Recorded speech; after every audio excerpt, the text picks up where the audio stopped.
তাজমহলের নকশায় কোন স্থাপত্য শৈলীর প্রভাব লক্ষ্য করা যায়?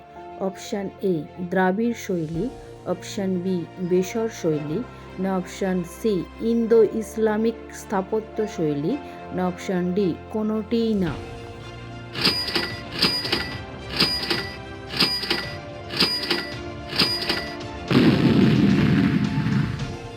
আনসারটি জানার আগে তোমাদের কাছে স্মল রিকোয়েস্ট, চ্যানেলে নতুন হয়ে আসলে চ্যানেলটা সাবস্ক্রাইব করে দাও আর স্মল করে লাইক করো, রেসপন্স করো কমেন্ট বক্সে। আর যারা অলরেডি আমার চ্যানেলটা সাবস্ক্রাইব করে দিয়েছো তাদেরকে তো আমার তরফ থেকে থ্যাংক ইউ সো মাচ। সঠিক আনসারটি হলো অপশান সি ইন্দো ইসলামিক স্থাপত্য শৈলী।